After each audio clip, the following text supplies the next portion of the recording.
बिहार में सियासी बयानबाजी तेज हो गई है। पूर्व डिप्टी सीएम और बीजेपी सांसद सुशील मोदी का कहना है कि एनसीपी की तरह जल्दी जेडीयू में भी भगदड़ मचने वाली है, क्योंकि नीतीश कुमार ने पिछले 17 सालों में कभी भी विधायकों और सांसदों को मिलने का समय नहीं दिया। अब वो हर विधायक और सांसद को 30 मिनट दे रहे हैं। जब से उन्होंने तेजस्वी यादव को अपना उत्तराधिकारी बनाया है, तभी से जनता दल यूनाइटेड में विद्रोह की स्थिति है। तो वहीं बिहार बीजेपी अध्यक्ष सम्राट चौधरी बोले, जेडीयू के विधायक हमारे दल में आना चाहते हैं, नीतीश कुमार की पार्टी टूटने वाली है।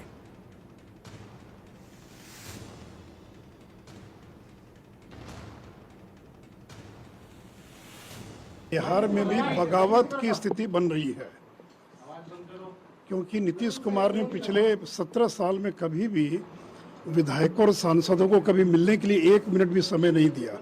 साल साल भर लोगों को इंतजार करना पड़ता था। अब वो प्रत्येक विधायक सांसद को आधा आधा घंटा समय दे रहे हैं। और विशेष करके जब से नीतीश कुमार ने राहुल गांधी को एक प्रकार से अगली लड़ाई के लिए नेता स्वीकार कर लिया और तेजस्वी यादव को अपना उत्तराधिकारी बना दिया, तब से जनता दल में विद्रोह की स्थिति है।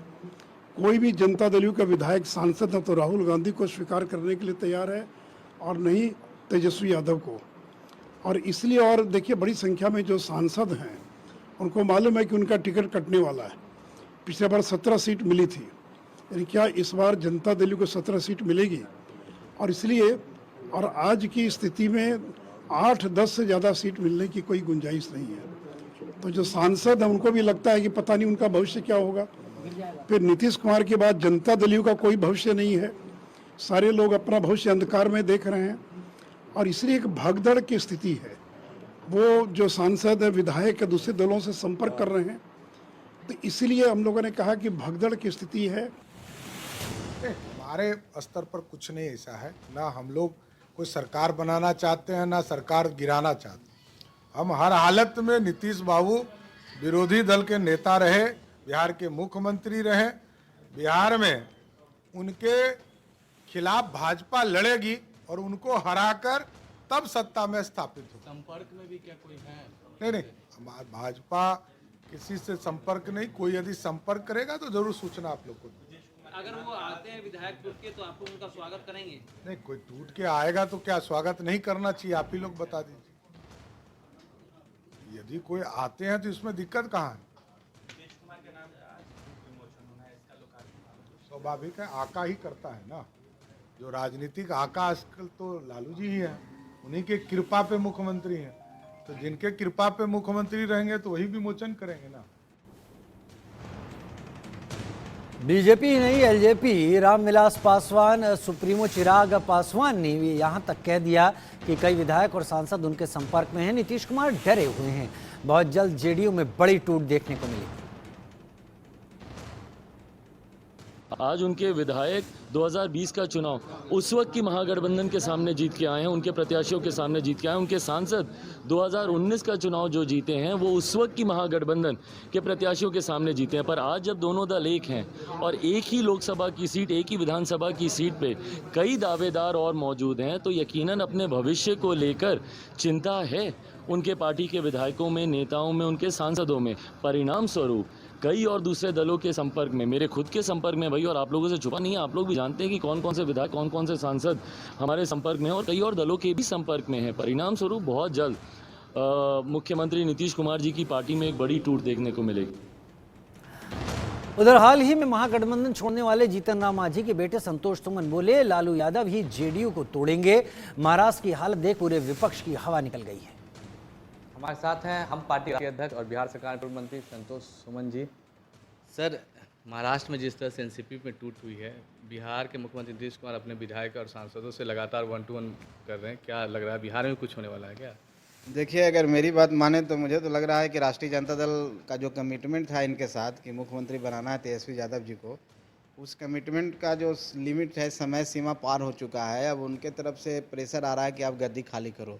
और माननीय नीतीश कुमार जी कुर्सी कुमार के रूप में जाने जाते हैं और ये बेचैनी है, तो निश्चित तौर पर राजद चाहेगा कि अब अगर नहीं मानेंगे तो उनके विधायकों से बात करके उनको तोड़ करके कोशिश किया जाएगा। तो मैं तो समझ रहा हूँ कि राजद इनको तोड़ने में लग गया है। इसी बेचैनी में, इसी परेशानी में, इसी डर से अपने विधायकों को 1 to 1 बुलाने का काम कर रहे हैं। जो 5 साल में उनको 4 साल में 2.5 साल का जो अभी हो चुका है, उसमें इनको अभी तक सूद लेने की बात नहीं हुई। तो आज अपने विधायकों को बुला करके उनसे पूछ रहे हैं, उनको समझाने की कोशिश कर रहे हैं कि एक साथ रहना है, लेकिन ये सब होना नहीं है। सब लोग समझ चुका है। माननीय नीतीश कुमार जी का अंतिम समय आ चुका है राजनीतिक रूप में। अब उनको स्वतः से छोड़ देना चाहिए, नहीं तो बिहार उनको दूसरे कारणों से जानेगा। यहां तक कि केंद्रीय मंत्री रामदास अठावले ने भी भविष्यवाणी कर डाली कि बिहार में भी नीतीश की पार्टी टूट जाएगी।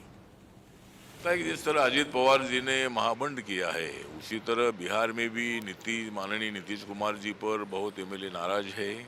नीतीश कुमार जी आरजेडी छोड़कर बीजेपी के पास आए, बीजेपी छोड़कर आरजेडी के पास चले गए, तो इसलिए बहुत सारे एमएलए जेडीयू के नाराज है और इसलिए मतलब जेडीयू में फूट हो सकती है और जेडीयू के भी कई एमएलए जो है ये कई एमएलए बीजेपी के साथ आ सकते हैं। उधर बीजेपी और उसके सहयोगी दलों के हमलों पर आरजेडी सुप्रीमो लालू प्रसाद यादव ने पलटवार किया और भवन उदयकांत की लिखित पुस्तक नीतीश कुमार अंतरंग दोस्तों की नजर से के लोकार्पण के दौरान बोले कि आने वाले समय में भाजपा का सफाया हो रहा है। भाजपा ऐसा क्यों करी कि बिहार में ऐसा होगा लालू जी? भाजपा का सफाया हो रहा है।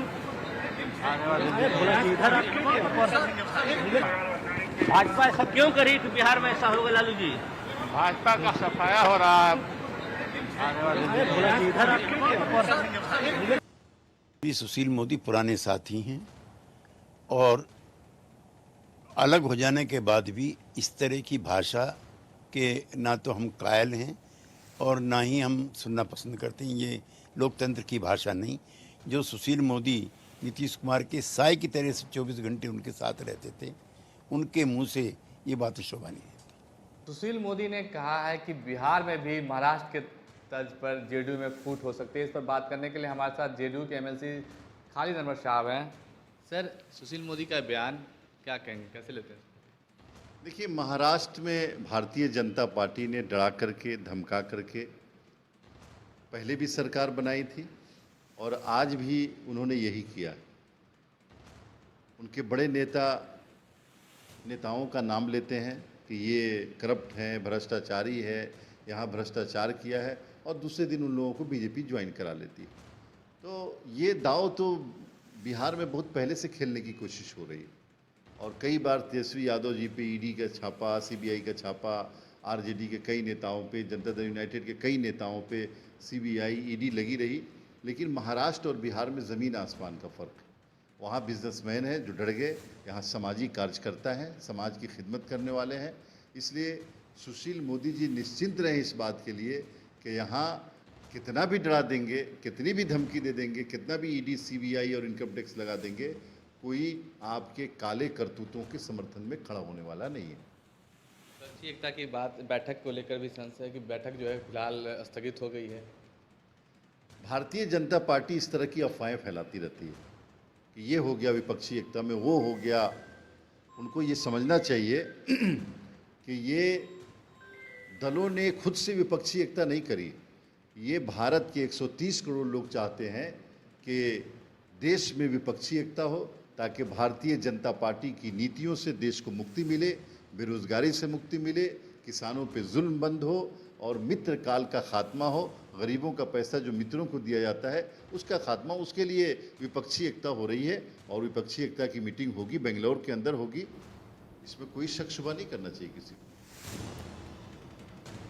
उधर राष्ट्रीय लोक जनता दल के राष्ट्रीय अध्यक्ष उपेंद्र कुशवाहा ने जेडीयू के बाद अब कांग्रेस को लेकर भविष्यवाणी कर दी है।